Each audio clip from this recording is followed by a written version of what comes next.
மதுரை மாநகராட்சியில் பல கோடி ரூபாய் முறைகேடு தொடர்பாக தற்காலிக ஊழியர்கள் 5 பேர் கைது செய்யப்பட்டுள்ளனர்.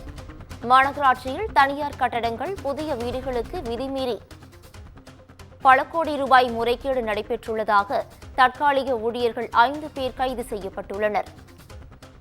மத்திய குற்றப்பிரிவு போலீசார் இதுகுறித்து விசாரணை மேற்கொண்டு தற்காலிக ஊழியர்கள் 5 பேரை கைது செய்துள்ளது. இதுகுறித்தான கூடுதல் விவரங்களை வழங்குவதற்காக எமது செய்தியாளர் அருண் இணைப்பில் இணைகிறார். அருண், வணக்கம். இதுகுறித்தான கூடுதல் விவரங்கள் என்ன? பவித்ரா, மதுரை மாநகராட்சியில் தனியார் கட்டடங்கள், புதிய வீடுகளுக்கு விதி மீறி குறைந்த வரி விதிப்பது தொடர்பாக ரூபாய் 10 கோடி ரூபாய் முறைகேடு வழக்கில் 5 தற்காலிக பணியாளர்கள் தற்போது கைது செய்யப்பட்டு மண்டல தலைவர்களிடம் குற்றப்பிரிவு போலீசார் தொடர் விசாரணையில் ஈடுபட்டிருக்கிறார்கள். கைதான தற்காலிக ஒப்பந்த பணியாளர்கள் 5 ஒப்பந்த பணியாளர்களையும் பணியில் இருந்து நீக்கி மாநகராட்சி நிர்வாகம் சார்பில் நடவடிக்கை மேற்கொள்ளப்பட்டிருக்கிறது. மதுரை மாநகராட்சியில் 3 லட்சத்திற்கும் மேற்பட்ட தனியார் கட்டிடங்களானது இருந்து வரக்கூடிய சூழலில் அவற்றிற்கான வரி விதிப்பு மற்றும் வரி வசூல் பணிகளானது தொடர்ச்சியாக ஆன்லைன் மூலமே நடைபெற்று வருகிறது.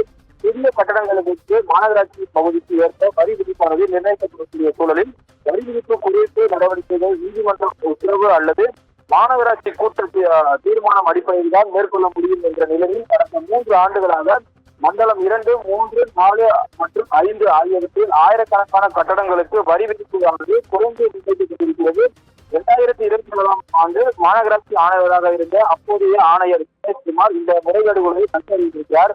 ஆனாலும் மண்டல தலைவர்கள் மற்றும் கவுன்சிலர்கள், மாநகராட்சி அலுவலர்கள் கூட்டத்தில் தொடர்ந்து முறைகேடுகள் நடைபெற்று வந்த நிலையில் வரி விதிப்பு அனுமதி அளிக்கும் அதிகாரிகளுடைய பாஸ்வேர்டு என்பது திருட்டுத்தனமாக பயன்படுத்தப்பட்டதில் விசாரணைகள் தெரிய வந்திருக்கிறது. இந்த முறைகேடானது மண்டலம் 2, 3 மற்றும் 4 ஆகிய மண்டலங்களில் அதிகம் நடந்துள்ளதாக விசாரணையில் தெரிய வந்த நிலையில் இது சம்பந்தமாக மத்திய பொருளாதார குற்றப்பிரிவு காவல் நிலையத்திலும் மற்றும் மதுரை சிறுபுறை காவல் நிலையத்திலும் மதுரை மாநகராட்சி சார்பில் புகாரானது அளிக்கப்பட்டிருந்த நிலையில் இந்த புகாரின் அடிப்படையில் போலீசார் தொடர்ச்சியாக விசாரணை மேற்கொண்டு வந்தனர்.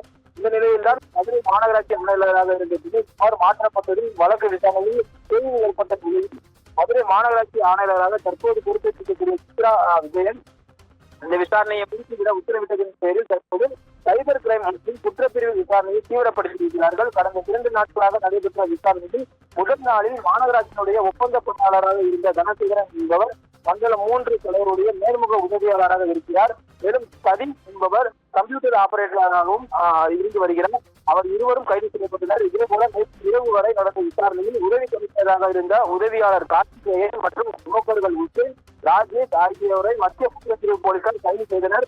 மேலும் சைபர் கிரைம் போலீசாரிடமிருந்து பெறப்பட்ட அறிக்கையின் அடிப்படையில் பார்க்குமானால் விசாரணையானது தொடர்ச்சியாக நடைபெற்று வருகிறது. மேலும் கைதானவர்களிடம் நடத்திய விசாரணையில் மண்டல தலைவர்கள் மற்றும் வரிவிதிப்பு குழு தலைவர்கள், கவுன்சிலர்கள் மற்றும் மருத்துவத்தின் பேரில் தான் இந்த முறைகேடில் ஈடுபட்டதாகவும் அந்த விசாரணையில் கைது செய்யப்பட்டவர்கள் ஒப்புக்கொண்டிருக்கிறார்கள்.